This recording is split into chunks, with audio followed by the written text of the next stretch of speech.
I'm making a Fire Emblem ROM hack. If you just want to see what it is about and if it's worth downloading, check out the link in the description. But if you are interested in me rambling about this ROM hack's inspirations, game design and art in general for a few minutes, then keep watching and I hope you'll enjoy it.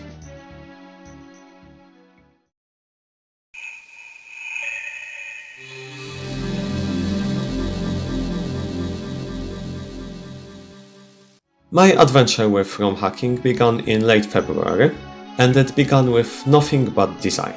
I have watched a little bit of tutorials on the basics of FE Builder, which was the tool I intended to use, and I have done a fair share of scrolling through the graphic repository, but ultimately from my experience in game development, I knew that learning too much about what can and can't be achieved, and how difficult it might be, would hurt my creativity.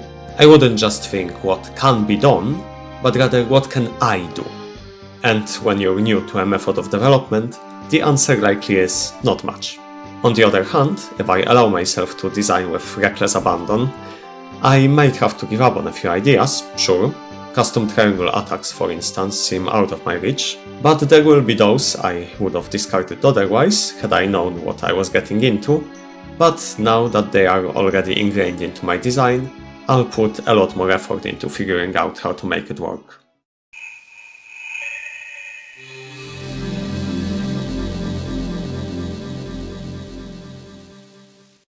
In total, 8 hack ideas were born, ranging from in-depth descriptions of character arcs, storylines, specific chapters and special mechanics, to single sentences describing a random idea I had and couldn't fit elsewhere. But ultimately there was one I had to start with, what I called my trainee hack. Originally meant to be 8 chapters where I would make them more and more experimental, learning new things with each one. That idea, however, died as soon as I began thinking up the details, because sticking to this artificial structure would make it difficult to tell a decent story within the hack. And I really wanted to tell a decent story. The whole reason why I've gone into game dev is that I have stories in my brain that I want to share with other people, many of them requiring an interactive medium. And at this time, the last days of February and the first days of March, I wanted to tell a story more than ever. Although the reason for it is a fairly strong pivot into a sci-fi dark comedy of all things.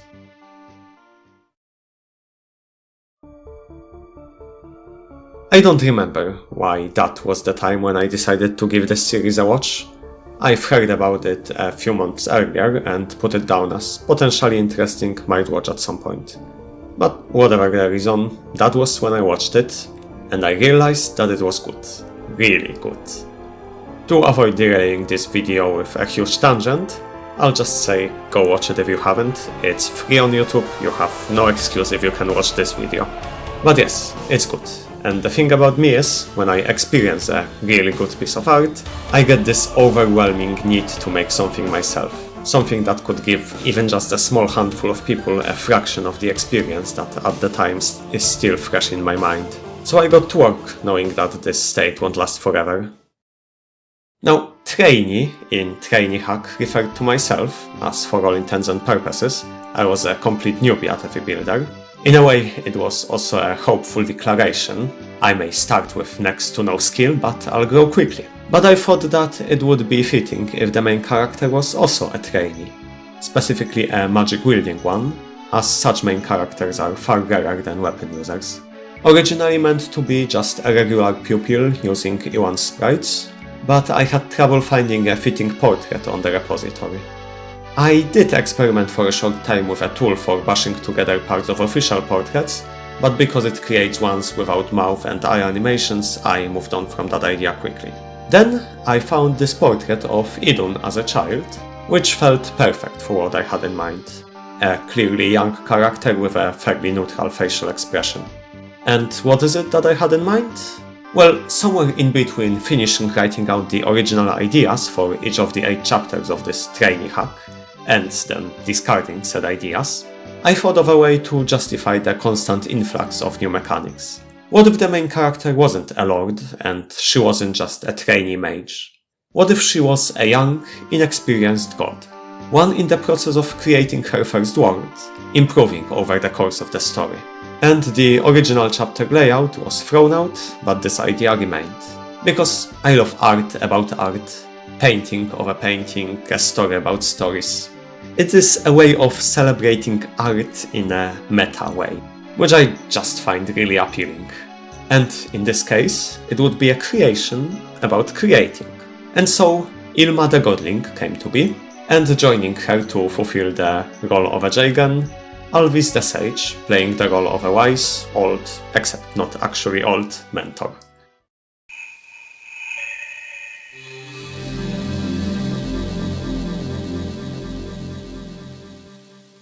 And that was the beginning of nearly 4 months of reckless design, learning FE Builder, pushing it to its limits, and banging my head against the nearest wall whenever these limits were hit, and I had to find a way around them.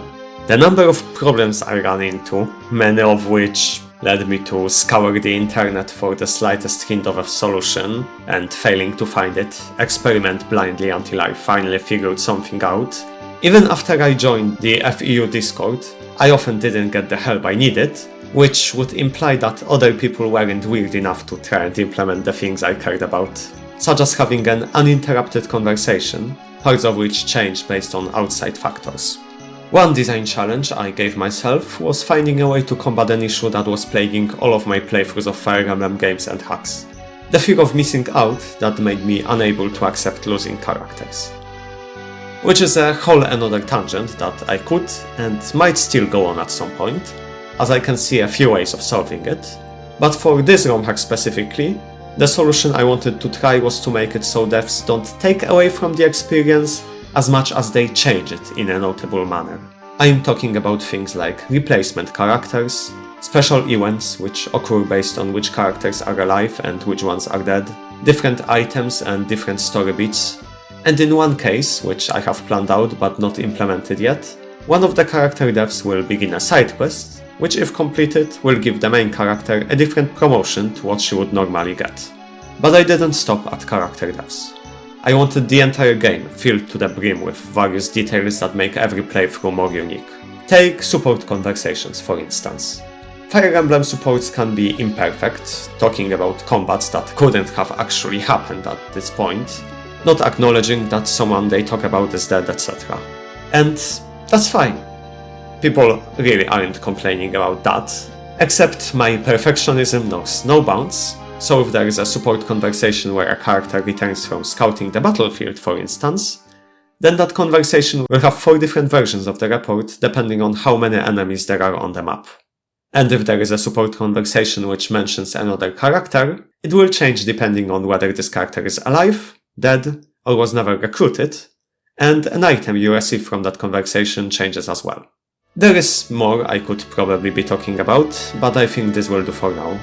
I'll be trying to make weekly updates about this ROM hack from now on, as a way to force myself to keep making meaningful progress. Thanks for making it this far. Do the YouTube things if you feel like it, and please scream at me in the comments if I don't upload anything next week. For now, farewell.